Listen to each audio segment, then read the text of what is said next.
The December wind cut through Maya's worn jacket like 1,000 frozen needles as she huddled beneath the overpass on Route 47. At 17, she'd been living on the streets of Millbrook for 8 months, ever since her foster family had moved 3 states away and left her behind when she aged out of the system a year early due to a bureaucratic error no one bothered to fix.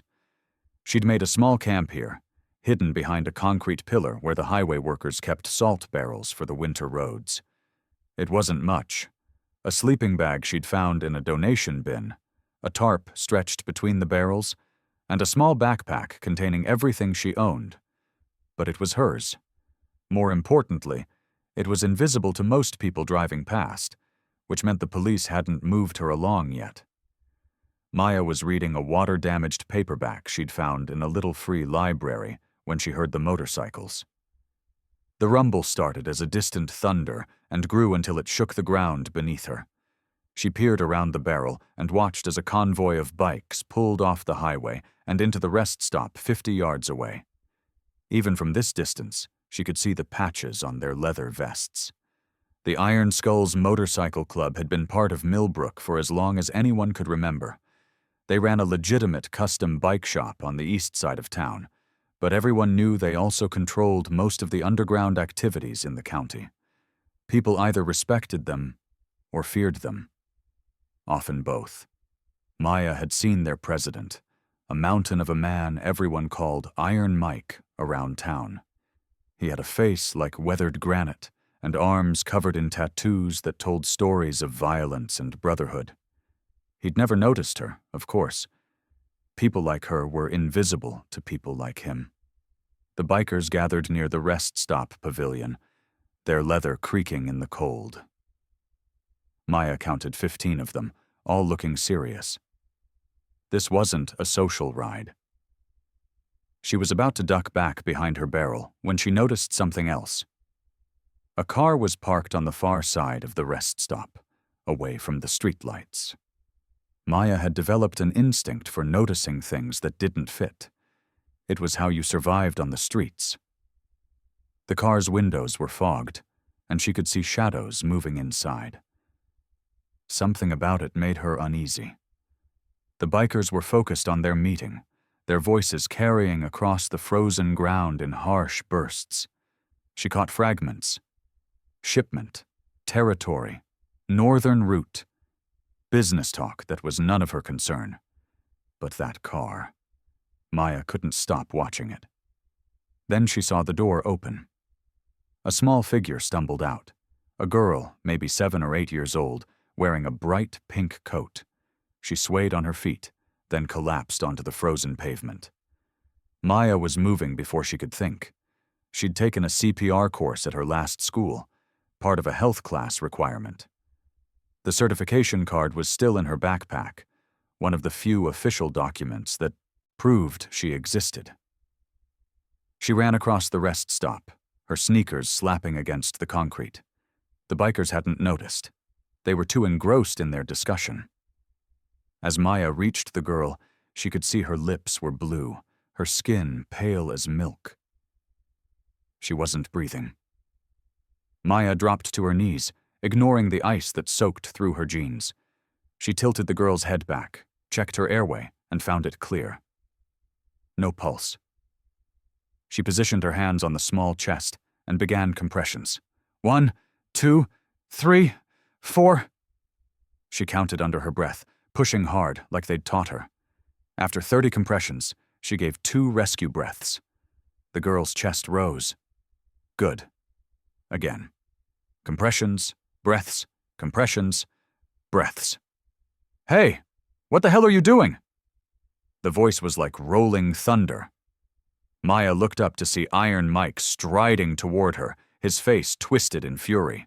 The other bikers were right behind him, forming a wall of leather and anger.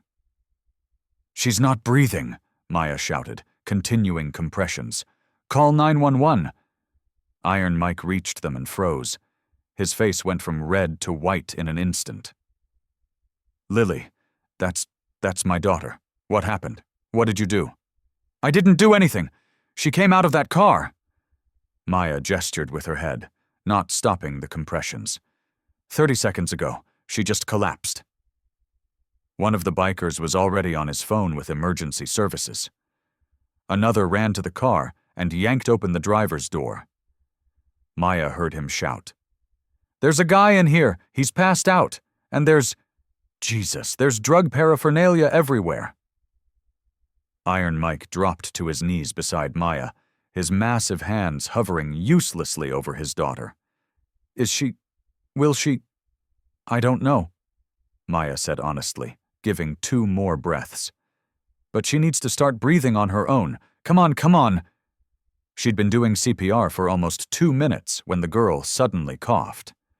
Maya immediately turned her on her side as Lily vomited, her small body convulsing, but she was breathing, shallow and ragged, but breathing. "Lily! Baby girl!"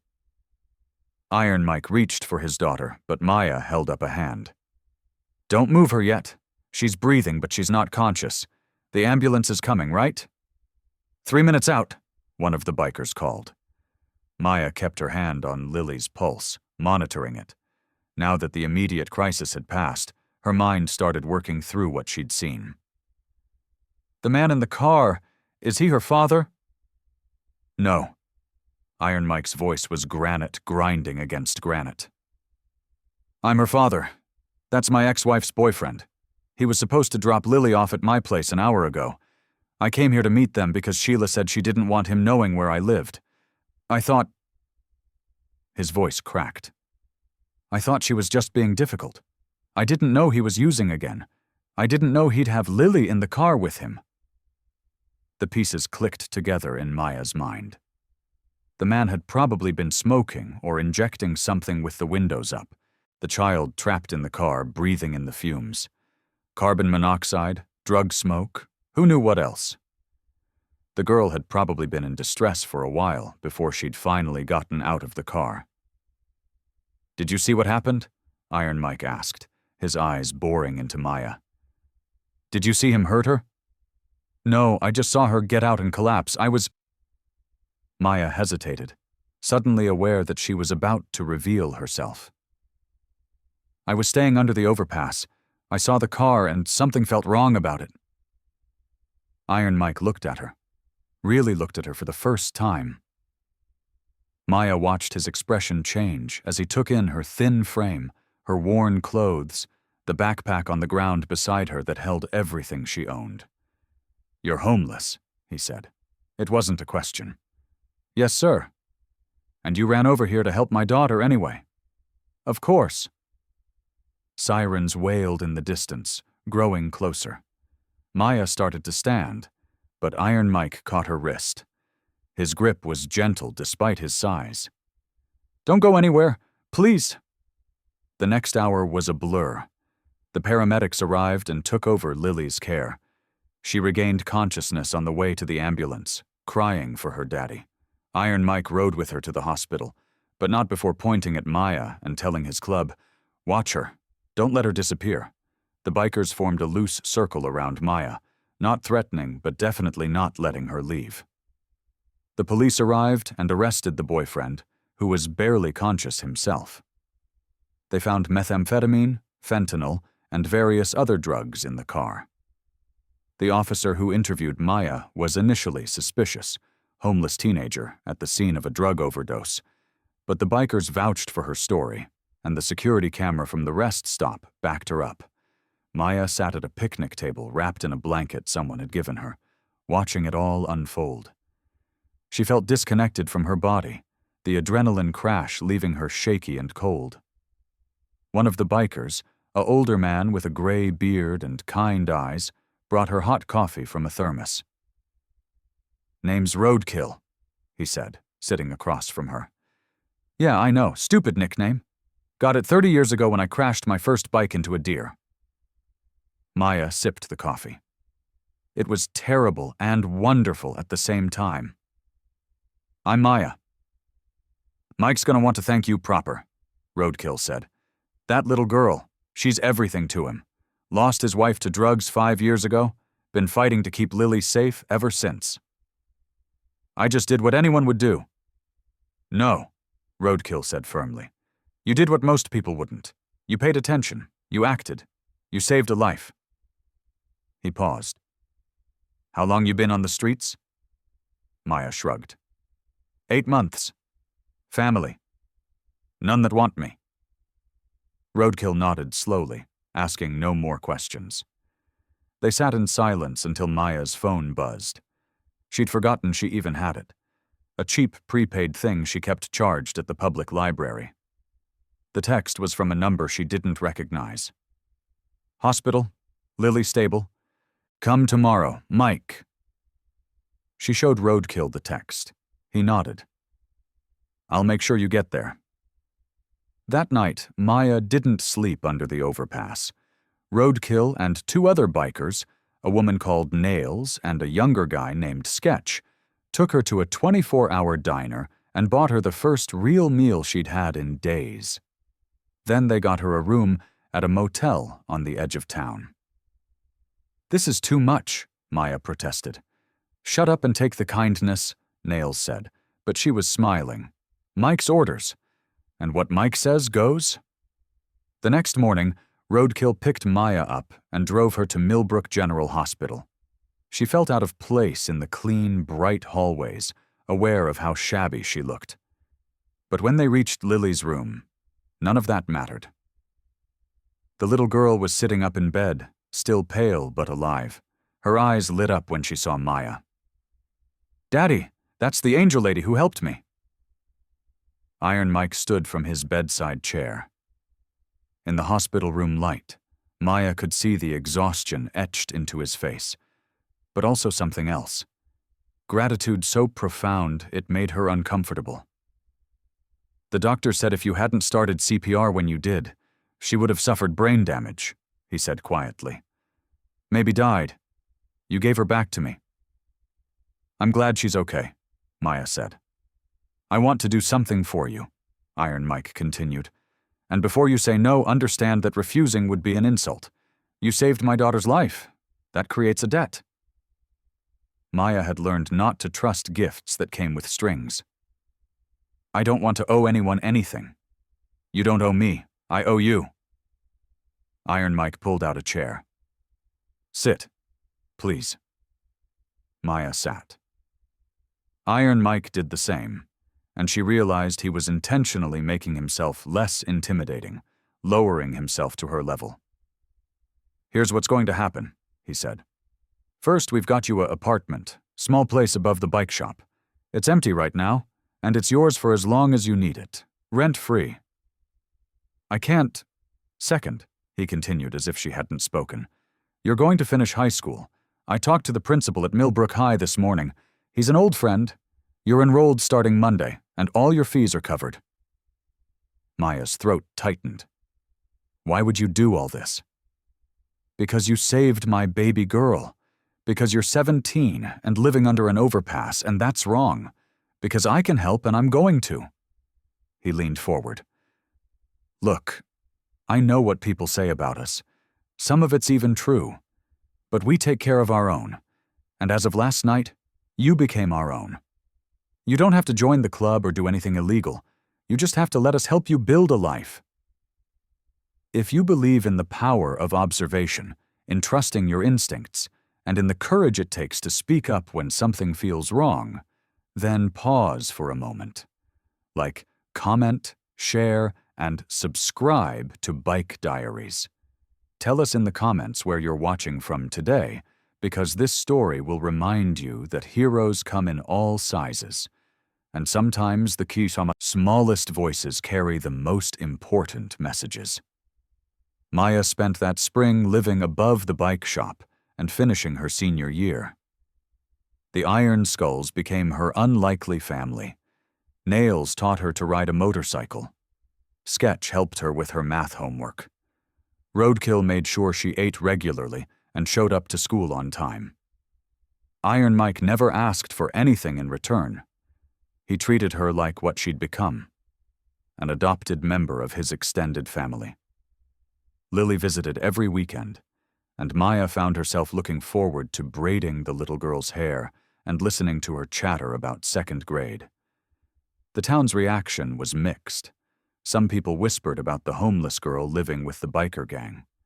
Others saw something different, a community taking care of one of their own, a life saved and a life rebuilt. Maya didn't care what they thought. For the first time in years, she had a home. She graduated that June with honors, wearing a second-hand dress Nails had altered for her. The entire Iron Skulls Club showed up to the ceremony, their leather vests and rumbling motorcycles turning heads. When Maya's name was called, they cheered louder than any family in the gymnasium. Iron Mike had tears running down his face. That summer, Maya started community college, studying to become a paramedic. She'd found her calling in that frozen rest stop. She wanted to be the person who showed up when everything fell apart. She wanted to save lives. She still lived above the bike shop, but now she paid rent by helping with the books and answering phones. Iron Mike had insisted on making their arrangement official and proper, which meant he treated her like an employee rather than a charity case. She appreciated that more than he knew. One August evening, Maya was closing up the shop when Iron Mike called her into his office. Lily was there too, wearing a huge smile. "We've got something for you," Iron Mike said. Lily bounced on her toes, unable to contain her excitement. "Show her, Daddy." Iron Mike pulled out a leather vest. It was smaller than the ones the club members wore, clearly made to fit Maya's frame. On the back was a patch. Iron Skulls MC at the top, and at the bottom, in careful embroidery, family. "You don't have to wear it if you don't want to," Iron Mike said quickly. "And it's not a full club patch. You're not obligated to anything. But we wanted you to know. You're family. You always will be." Maya took the vest with shaking hands. The leather was soft and worn, clearly taken from another vest and remade. Later, she'd learn it had been Mike's wife's vest, carefully preserved after her death. He'd given Maya the most precious thing he had. "Thank you," she whispered. "Thank you," Iron Mike said, "for seeing my daughter when you had every reason to only worry about yourself, for acting when most people would have looked away, for being exactly where you needed to be at exactly the right time." "I was just paying attention," Maya said. "Exactly," Iron Mike replied. "You paid attention when the world had given you every excuse not to care about anyone but yourself. That's what makes you family." If this story has touched your heart, please take a moment to like, share, and subscribe to Bike Diaries. We bring you stories that prove heroism comes in all forms, that courage isn't measured by size or age, and that sometimes the smallest voices carry the most important messages. Tell us in the comments. Have you ever noticed something important that others missed? Your story might inspire someone else. 5 years later, Maya stood in the parking lot of Millbrook General Hospital, wearing a paramedic's uniform. She'd just finished her first shift as a fully certified EMT. The work had been exhausting and exhilarating, and she'd helped save 2 lives before lunch. Her phone buzzed. A text from Iron Mike. "Proud of you, kid. Come by the shop. Lily wants to show you her science project." Maya smiled and typed back, "On my way." She walked to her motorcycle, a custom build the club had made for her graduation from paramedic school, and pulled on her helmet. Above her uniform shirt, just visible at the collar, was the edge of her tattoo. A small angel wing with the date she'd saved Lily's life inscribed beneath it. She'd gotten it the day she passed her paramedic exam, a reminder of the night that changed everything. The night she'd been in the right place at the right time, paying attention when it mattered most. As Maya rode through Millbrook toward the bike shop, she passed the overpass where she'd once lived in a tarp tent behind salt barrels. She didn't feel shame or anger when she saw it. Instead, she felt gratitude. That overpass had been her lowest point, but it had also positioned her to save a little girl's life. From that one act of courage, of simply paying attention and acting when others might have looked away. Everything else had followed.